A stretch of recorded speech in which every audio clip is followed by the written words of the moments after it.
నమస్తే. Welcome to our channel. నేను రవీంద్ర బాబు. రాజకీయాల్లో ఉన్న నాయకులు ఎవ్వరైనా సరే, ఏ పార్టీకి సంబంధించిన వారైనా సరే, right time, right decision first success formula. రెండోది సంయమనంతో వ్యవహరించటం. మూడోది సమయస్ఫూర్తితో వ్యవహరించటం. నాలుగోది చారిత్రాత్మక తప్పిదాలు చేస్తే సరిదిద్దుకోవటం. ఈ విధంగా ఆలోచనతో ముందుకెళ్లాల్సిన అవసరం ఉంది.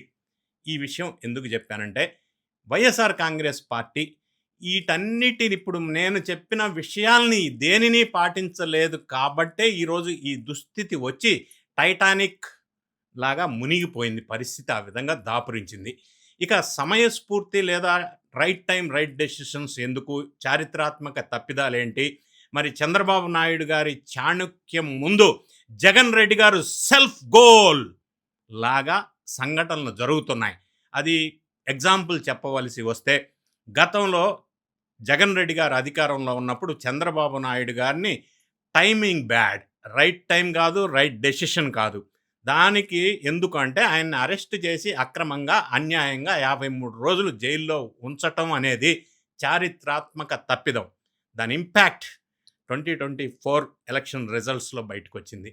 ఇటువంటి విషయాల్లో చాలా జాగ్రత్తగా నిర్ణయాలు తీసుకోవాల్సిన అవసరం ఉంది. తర్వాత జరిగిన పరిణామాలు చూస్తే అమరావతి మీద మళ్ళీ అదే తప్పిదం. అంటే different stands at different timings by different leaders. ఇది ఒక కన్ఫ్యూజన్ స్టేట్. దీనికి చాణుక్యంగా వ్యవహరించిన చంద్రబాబు నాయుడు గారు తీసుకున్న నిర్ణయాలు ఏ విధంగా ఉన్నాయి, మరి వైఎస్ఆర్సీపీ సెల్ఫ్ గోల్ ఏ విధంగా ఉంది అనేది ఒక చిన్న ఎగ్జాంపుల్స్ ద్వారా ఈ వీడియోలో విశ్లేషణ చేసే ప్రయత్నం చేద్దాం. ఏపీ రాజకీయాల్లోనే కాదు, ఆ మాటకు వస్తే నిజం చెప్పాలంటే దేశ రాజకీయాల్లోనే సీనియర్ మోస్ట్ లీడర్ అంటే చంద్రబాబు నాయుడు గారు పేరు చెప్పక తప్పదు. ఆయన రాజకీయం ఎంతో పదును తేరి ఉంటుంది. అపర చాణుక్యుడిగా బాబు గారికి పేరున్న మాట వాస్తవం. చంద్రబాబు నాయుడు గారికి ఆవేశం కంటే ఆలోచన ఎక్కువ ఉంటుంది. ఎప్పటికీ ఏది అవసరమో దానికి తగ్గట్టుగా వ్యూహాలు ఉంటాయి. మరి ఆయనకు ఉమ్మడి ఏపీ రాజకీయాలంటే కొట్టిన పిండి. ఎంతోమంది ఉద్దండులతో ఢీ కొట్టిన చంద్రబాబు నాయుడుకు విభజన ఏపీలో రాజకీయ బహుసులువు అన్నది విశ్లేషకులు చెప్తూ ఉంటారు. ఇక ఏపీలో విపక్షంలో ఉన్నటువంటి వైసీపీకి సర్వసత్తాక నాయకుడు one and only YS Jagan. ఆయన పార్టీలో సీనియర్ల సలహాలు తీసుకుంటారా లేదా తెలియదు, కానీ వైసీపీ వ్యూహాలు మాత్రం అధిక శాతం ఫెయిల్ అవుతూ వస్తున్నాయి. ఎప్పటికప్పుడు బాబుగారి చాణక్యం ముందు దూది పింజల్లాగా తేలిపోతున్నాయి వైఎస్ఆర్సీపీ డెసిషన్స్. దీన్నే సెల్ఫ్ గోల్ స్పెషలిస్ట్ అని చెప్పవచ్చు. వైసీపీ మీద ఒక విమర్శ, సెల్ఫ్ గోల్ వేసుకోవటంలో స్పెషలిస్ట్ అని కూడా ఈ మధ్య జరిగిన సంఘటనల ద్వారా ఒక సెటైర్లు ఎన్నో వస్తున్నాయి. ఎన్నోసార్లు వైసీపీకి ఈ విధమైన ఎదురు దెబ్బలు తగిలినా కూడా మళ్ళీ అదే పరిస్థితి కొనసాగుతూనే ఉంది. తొందరపాటు నిర్ణయాలు, రాంగ్ డెసిషన్స్ అనేది అది కంటిన్యూ అవుతూనే ఉంది. అమరావతి రాజధాని ఎపిసోడ్లో వైసీపీ వ్యూహాలు అన్నీ చౌకబారు వ్యూహాలు అన్నీ ఫెయిల్ అయినాయి. చంద్రబాబు అమరావతి రాజధానిని 2014 నుంచి తలకెత్తుకున్నారు.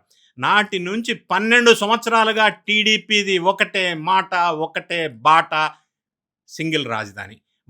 వైసీపీది మాత్రం గందరగోళం. ఇప్పుడు లేటెస్ట్గా మావిగన్ మరో వింత ప్రకటన, హాస్యాస్పదమైన ప్రకటన, శర్మిల గారి భాషలో చెప్పాలంటే. సరే, ఇటువంటి ప్రకటనల వల్ల చిక్కుల్లో చిక్కుకుంటున్నారు వీళ్ళు. చంద్రబాబు నాయుడు గారు సరైన సమయంలో సరైన వ్యూహం అమలు చేస్తున్నారు. అదే రాజధాని చట్టబద్ధత విషయం ఒక ఎగ్జాంపుల్ తీసుకుంటా.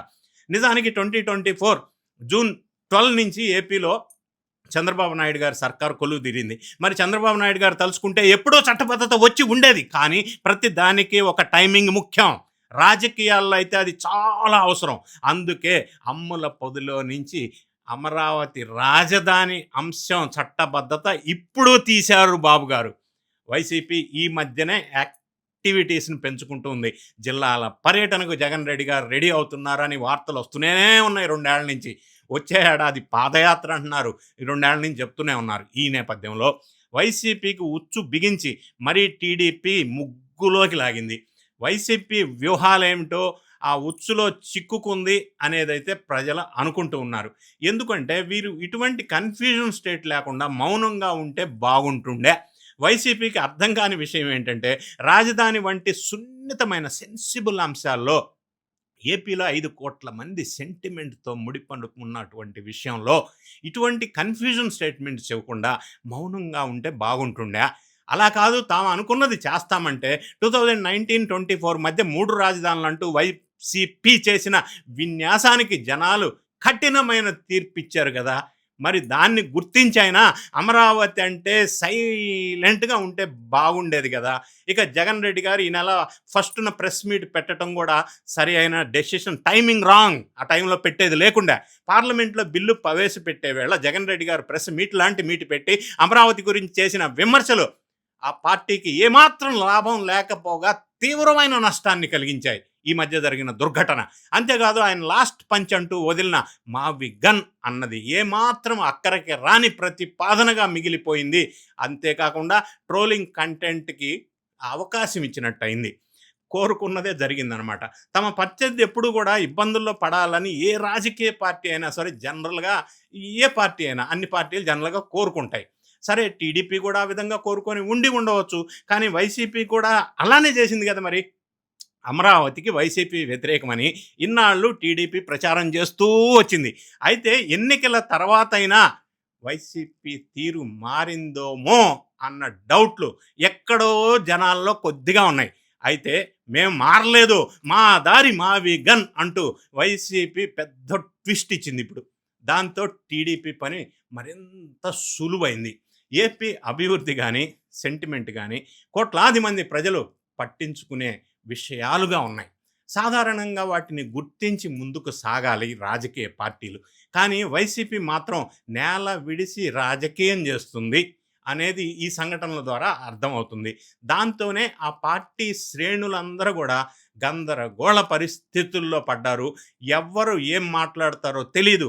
ఎప్పుడు ఎవరు ఏ స్టాండ్ తీసుకుంటారో తెలీదు. వాళ్ళు కన్‌ఫ్యూజ్‌లో ఉండటమే కాకుండా జనాన్నంతా కన్‌ఫ్యూజ్‌లో పెట్టటం ఒకటి, రాంగ్ డెసిషన్ రాంగ్ టైంలో తీసుకోవటం ఒకటి. అంటే ప్రజల మనోభావాల్ని అర్థం చేసుకోకుండా నిర్ణయాలు తీసుకోవటం ఒకటి.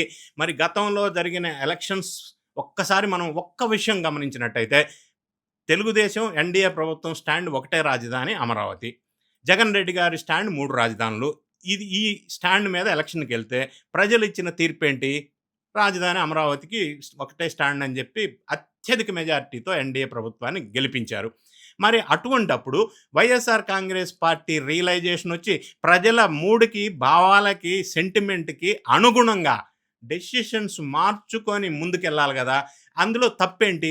ఫర్ ఎగ్జాంపుల్ మనం సెంట్రల్‌లో ఉన్నటువంటి బీజేపీ ప్రభుత్వం వారు గతంలో రైతుల గురించి ఒక నల్ల చట్టాలను తీసుకొస్తే రైతుల నుంచి వ్యతిరేకత భారీగా వస్తే ఢిల్లీలో మరి ఆ చట్టాలను వెనక్కి తీసుకున్న సంఘటన మనం చూసాం. అది మెచ్యూరిటీ అంటే. అది రియలైజేషన్ అంటే. అందులో తప్పేముంది? కానీ ఇప్పుడు వైఎస్ఆర్ కాంగ్రెస్ పార్టీ ఏదో కక్షతోటి అంటే అమరావతి పేరు పలకటానికి గూడా ఇష్టపడని అంటే దేవతల రాజధాని అన్నారు గదా! ఇందులో గూడా మరి మతం, కులం ఏమన్నా రంగు కనిపిస్తుందా వాళ్ళకి? ఏదున్నా కూడా ప్రజల సెంటిమెంట్‌కి అనుగుణంగా తీర్పులు తీసుకోవాలా, నిర్ణయాలు తీసుకోవాలా రాజకీయ పార్టీలు. లేకపోతే వైఎస్ఆర్‌సీపీకి పట్టిన గతే ఏ పార్టీకైనా, ఏ రాష్ట్రంలోనైనా పడుతుంది అనటానికి ఇదొక కేస్ స్టడీ లాంటిది. సరి అయిన నిర్ణయం, సరి అయిన టైంలో తీసుకోకపోవటం, వ్యూహాత్మకంగా ఉండకపోవటం, చారిత్రాత్మక తప్పులు చేయటం, చేసిన తప్పులు సరిదిద్దుకోకపోవటం, ఇవన్నీ గూడా వైఎస్ఆర్‌సీపీ నుంచి ఒక కేస్ స్టడీగా మిగతా వాళ్ళు గూడా గమనించవలసిన అవసరం ఉంది అనేది నా అభిప్రాయం కొన్ని ఎగ్జాంపుల్స్ ద్వారా. మరి మీరేమనుకుంటున్నారు? మీ కామెంట్‌ని కామెంట్ రూపంలో తెలియచేయండి. వీడియో నచ్చితే లైక్ బటన్ నొక్కండి. మీ ఫ్రెండ్స్‌కి షేర్ చేయండి. Thank you so much for watching.